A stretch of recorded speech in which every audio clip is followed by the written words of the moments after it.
선배, 제가 얼마 전에 선배가 쓰신 기사 봤는데요. 그 바이든 친환경 정책 다 난리나, 이거 노린 거 맞죠? 아니요, 안 놀았을 거예요. 그 두 가지 표현 하나에 들어가면 좀 위험하긴 한데 안 놀았을 걸요 아마. 아니, 선배가 쓰신 건데 안 노렸을 거예요는 뭐예요? 노린 거예요, 안 노린 거예요? 안 놀았을 거예요. 안 노린 거예요. 말 나온 김에 그 미국 대선 얘기 좀 해보면 좋을 것 같아서요. 요새 트럼프 당선 분위기잖아요. 지금 바이든이 트럼프랑 이제 1대1 TV 토론을 하면서 좀 실수도 많이 했고, 안 그래도 지지율이 좀 많이 떨어지고 있었는데 트럼프 유세에서 총격 사건 나왔잖아요. 너무 멋있게 나왔어요. 조작이 아닌가 하는 의심이 저도 조금은 들더라고요. 너무 좋은 타이밍에, 진짜 너무 절묘하게 한 방에 표했던 타이밍에 뭐 바이든 지지율은 떨어지고 이러던 시점에 나와서 그런 것 같아요. 그 이후에는 이제 판이 완전히 뒤집혔다. 진짜 트럼프가 미국의 영웅이다. 그럼 그 경제에는 어떤 영향이 있을까요? 트럼프가 당선되면? 일단 이걸 예측하는 건 그렇게 어렵지 않은 게 이미 트럼프 정부 시절을 한번 겪었고, 이번에 어떻게 보면 시즌2가 되는 거잖아요. 그래서 관세 이런 게 많이 강화가 될 거고, 이민 정책 이런 거에 있어서 좀 많이 보수적이 돼서 그것 때문에 이제 노동시장에도 좀 변화가 올 거고, 그리고 이제 기업들의 세금을 많이 깎아주다 보니까 이게 또 미국의 재정에 부담이 될 거고, 그럼 또 인플레이션이 오를 거고, 이렇게 좀 여러 측면으로 영향을 주겠죠 아마. 트럼프 시즌2라고 하셨는데, 그럼 미국 사람들은 그때 그 트럼프 시절이 좋았나 보네요. 그때 트럼프가 아무튼 뭐 외국 기업들의 투자를 많이 유치를 했고, 그때 삼성전자, LG전자 가전공장 짓고 막 그랬잖아요.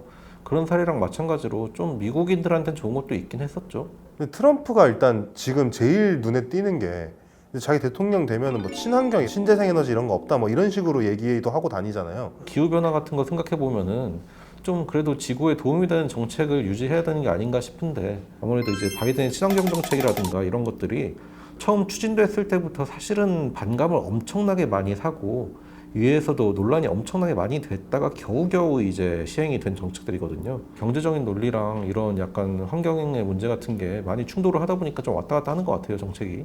그러면은 트럼프 대통령 당선되면 다 망하는 건가요? 트럼프가 약간 자기 대선 캠페인 때부터 이거를 없애겠다라는 거를 좀 중요한 공약으로 없애었기 때문에 그쪽 정책에는 좀 변화가 있지 않을까 싶어요.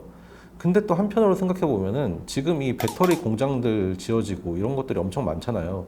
이게 결국은 미국의 경제, 일자리랑 직결된 문제이기 때문에 아마 트럼프가 당선이 되더라도 이런 거를 한 번에 엎어버리기 쉽지 않을 거다. 그런 관측도 좀 나오고 있죠. 근데 그 지원 같은 거는 좀 끊을 수도 있잖아요. 지원금은 많이 삭감될 거예요, 아마. 다른 산업들에는 어떤 영향이 있을까요? 예를 들어 뭐 반도체라든지 이런 데들. 일단 다른 산업들을 보면은 일단 친환경이랑 반대되는 것들 있잖아요. 정유 산업이라든가 뭐 화학 산업들, 그런 쪽에는 이제 좀 당연히 반대적으로 좀 수혜가 올 수 있고, 이제 반도체나 인공지능 이쪽을 생각해 보면은 드론 같은 인공지능 무기, 그리고 뭐 로봇 군대 이런 것들이 진짜 현실화가 되면은 인공지능 기술하고 반도체가 진짜 국가 안보의 핵심이기 때문에 이런 거를 키우기 위한 정책은 아마 계속 더 이어지지 않을까, 전 그렇게 생각해요. 그러면은 저번에 테슬라 얘기 나왔는데 테슬라는 확실히 트럼프 당선되기 전에 파는 게 좋겠네요. 근데 테슬라는 또 달라요.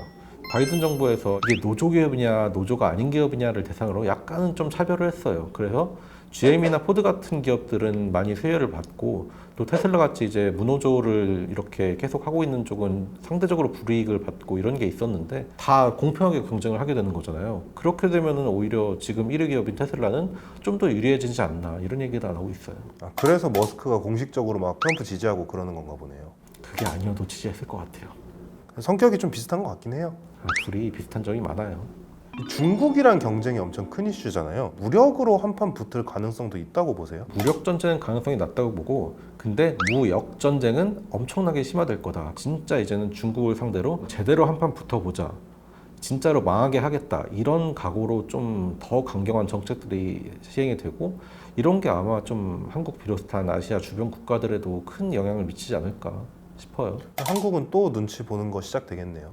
항상 한국은 고래 싸움에 좀 등 터지는 입장이었기 때문에. 사실 트럼프를 상대로 이런 예측이 좀 무의미한 것 같긴 해요. 그 사람은 막 그런 거 신경 안 쓰고 다 할 수도 있을 것 같아서. 근데 우리가 트럼프 정부 시즌 1 때 생각해보면 꼭 그렇지도 않았어요. 뭔가를 다 바꾸겠다 이런 말들을 많이 했지만 실제로 그러지는 않았어요.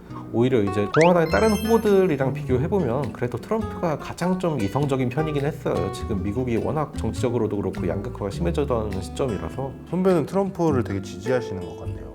지지하는 게 아니라 저도 또 요새 바이든 대통령